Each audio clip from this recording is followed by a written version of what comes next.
Në raport me leximin e Kuranit na shohim nëse i referohemi tash Kuranit, lexues kemi disa lloj lexuesve. Ose më thonë drejtën kemi disa kategori të njerëzve. Kategoria e parë është ata të cilët nuk e lexojnë Kuranin apo thjesht e kanë braktisë Kuranin. Profeti Muhammed Zoti ka përmend Kur'an, është anku të Zotit, ka thonë o Zot, populli jam e kanë braktisë Kuranin.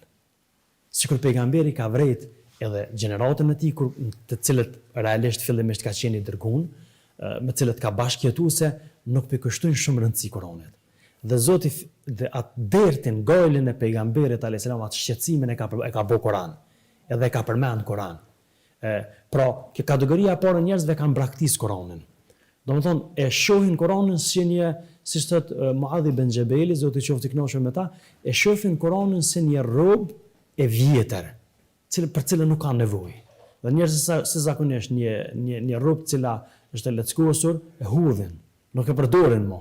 Kështu do thonë, kjo është kategoria e parë. Kategoria e dytë e njerëzve në raport me Kur'anin, po edhe me libra të tjerë në përgjithësi, po pasi që po flasim për Kur'anin, e lexojnë Kur'anin, po thjesht e lexojnë Kur'anin për sevape, për shpërblim, sa më shumë e bën numra. Këta njerëz e dojnë Kur'anin, e dojnë Zotin, sepse për ata dhe e lexojnë Kur'anin. Mirë po, e lexojnë Kur'anin aja që njihet në psikologji si me atë vetdije tolt, ose vetdije domethënë jo e përqendruar, jo në nivelet nalt. E lexojnë Kur'anin, a do të kenë këta njerëz se ndoshta për mos më kesh kuptuar se ndoshta ata të cilët po na përcjellin më thonë se as po bëj Kur'anin me lexu për sevape, natyrisht se po, se pejgamberi po thotë edhe një shkronjë Kur'anit nëse e lexon, e ki një shpërblim, dhe shpërblimi është në start me 10 sevape. Ma i miri për ju është tha pejgamberi alayhis salam, është ai që mëson Kur'anin, po dha o mëson tjerëve. Këtu nuk do të më kuptoj mësimin e Kur'anit thjesht memorizim të Kur'anit. Por këtu unë mendoj që këtu është jo thjesht mësimi i Kur'anit, vetëm si lloj memorizimi, e ku mësu përmend këtë sure, apo këtë kaptin, apo i mbo hafiz i Kur'anit, apo gjatë Ramazanit e kam bën një hatë e kam përmbyll leximin e Kur'anit, apo 2 apo 3. Por duhet të jetë taj niveli i tretë, sepse kategoria e tretë e njerëzve janë ata të cilët e lexojnë Kur'anin, por e lexojnë me vetdije të plot, me vetdije të lartë, sepse ata janë hulumtues. Çka ka dashur me thonë Zoti përmes këtyre ajeteve të Kur'anit? Çka ka dashur me na thonë Zoti përmes kësaj sure? Çka ka dashur me na thonë Zoti përmes këtij tregimi të Kur'an?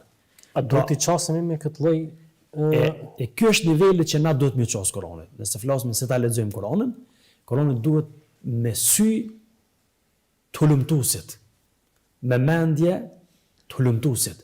Pra duke mundu mi zbulu qëllimet, urtësit, pse Zoti e shpreh në këtë formë, pse Zoti na ka fol neve me këtë ton, pse Zoti na ka fol neve me këtë gjuhë, pse Allahu xhaleshanu na ka urdhëruar këtë, pse Allah na ka ndalu këtë.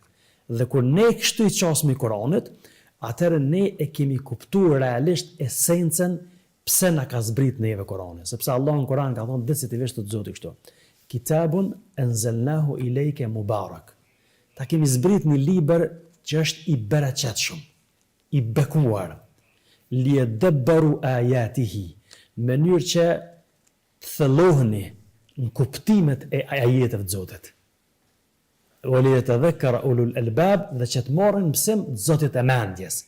Pra ata që kanë logjik, që kanë vetdije të lartë. Pra vetë Allahu xhaleshanu në Kur'an po na tregon qëllimin pse i ka zbrit këto ajete. Nuk i ka zbrit thjesht për numra, po i ka zbrit për me hulumtu edhe me gjurmu.